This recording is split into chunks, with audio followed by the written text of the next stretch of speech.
This is The Download from Sounds Profitable, the most important news from this week and why it matters to people in the business of podcasting.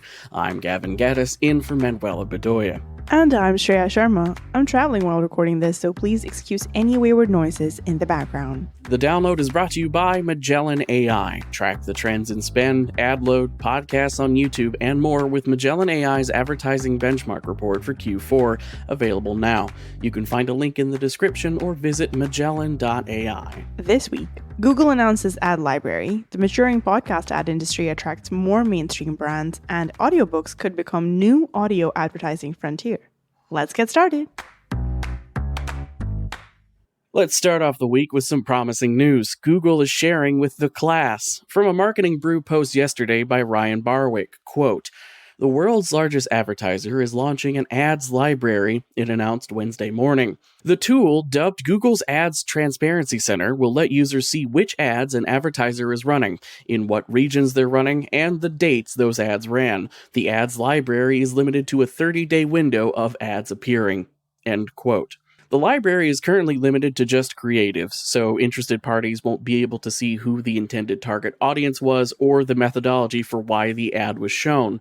This Google library will operate similarly to Meta's version, as well as the isolated libraries both companies maintain to house political ads. From the article, quote, "The library builds on the creation of Google's My Ads Center, a tool that promises to give users more control over the ads they're shown across search, display, and YouTube. That tool provides users with the ability to limit ads shown around nested quotes, sensitive categories, including alcohol and weight loss ads. However, users can only fine-tune their ad experience, things like whether they'd like to see more ads for restaurants or fewer ads for motor vehicles on Google-owned properties, not the display ads it places on other sites. Ad libraries like this provide a strong level of transparency for both publishers and consumers. From the perspective of the podcasting industry, it is absolutely within our reach to create similar libraries and normalize their existence. Such a standard would bring substantial comfort and accountability to the industry." It seems like just yesterday podcasting was taking its first steps. Now the industry is maturing so quickly. They grow up so fast. This Tuesday, Digiday's Kimiko McCoy covered several instances of mainstream brands recognizing that growth and deciding to invest further. From the article, and I quote, "This year, podcast advertising is expected to account for $2.25 billion of ad spend and grow to $3.53 billion by 2026, according to insider intelligence. Even with economic uncertainty putting marketing budgets under intense scrutiny, podcast ad buyers said in February they had yet to see a slowdown." End quote. For an example of this, McCoy points to mattress company Sleep Number. VP of Media Content and Strategy Lisa Bailey told Digiday, "Podcast ad spend now accounts for 20% of the Sleep Number's audio advertising budget. Coors is getting involved too." A quote from the piece by Malt & Coors Beverage Company Senior Marketing Manager of Flavored Malt Beverages Josh McDonald. "We know podcasting is growing in leaps and bounds year on year. It's integrated into our strategy. It's not a test and learn. We're leaning into it. It's a strong piece of our media strategy." End quote. Similarly, the Weather Channel found success with an ad campaign on Pandora that received 6% lift in overall brand favorability. Agencies told McCoy, podcast advertising has become more intriguing as elements like Spotify's streaming ad insertion and the industry's adoption of programmatic, as well as better measurement tools. From the article, I quote, "What was once a go-to element in the marketing mix for strictly DTC brands has begun to mature significantly." End quote.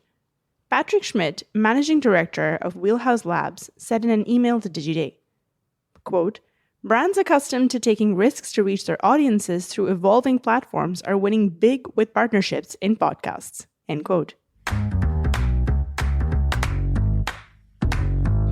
This Tuesday, Marketing Brew's Alyssa Myers published a piece covering the concept of ad-supported audiobooks. According to Myers' reporting, Audible is currently conducting quote-unquote limited testing in audiobooks in which a small stable of Audible books are made available to non-members with advertisements. The testing is set to a frequency of 8 ads in a 24-hour period. The newest entrant to the audiobook market, Spotify, has no officially announced plans or details as to whether there are intentions ambitions of doing something similar. Currently, the Spotify audiobook platform sells audiobooks at a flat fee, though Myers points to a comment from then Chief Content Officer Dawn Ostroff in 2022, in which she said, quote, "Spotify is looking at bringing ad monetization into audiobooks," end quote. The audiobook industry has grown significantly in the past decade. Last June, the Audio Publishers Association published a survey showing audiobook revenue grew 25% in 2021, marking the 10th year revenue increase remained in the double digits. At this year's Hot Pod Summit, author and podcast host Gretchen Rubin said she'd be open to the idea of ads running on her books and proposed a sponsorship model wherein one brand would take all available inventory in one book. There's several paths companies could go down in monetizing free or discounted audiobook offerings.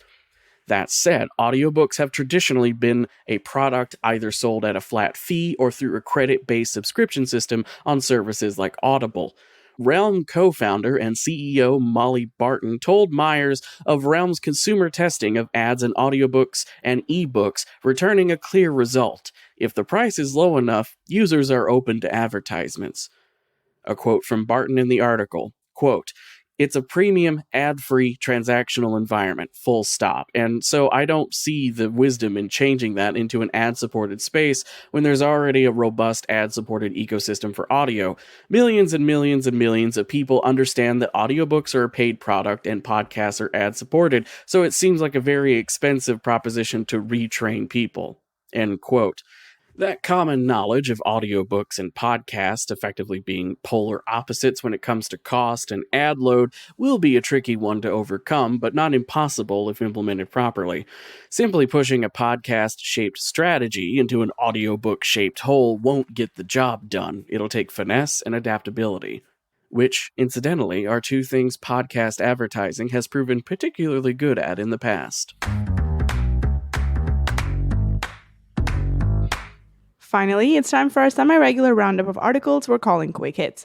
These are articles that didn't quite make the cut for today's episode, but are still worth including in your weekend reading. This week's articles are: Gumball expands its host-read podcast advertising marketplace model to YouTube integrations.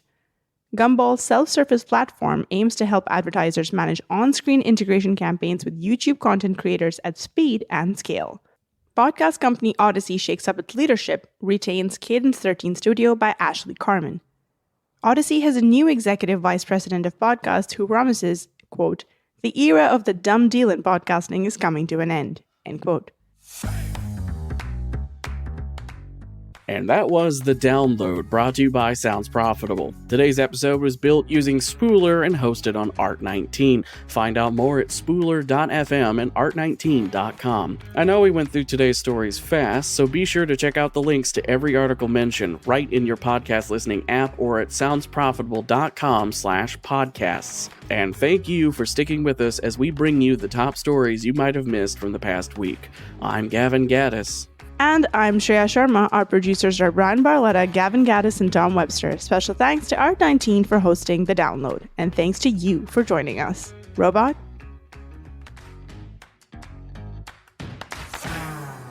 Download complete.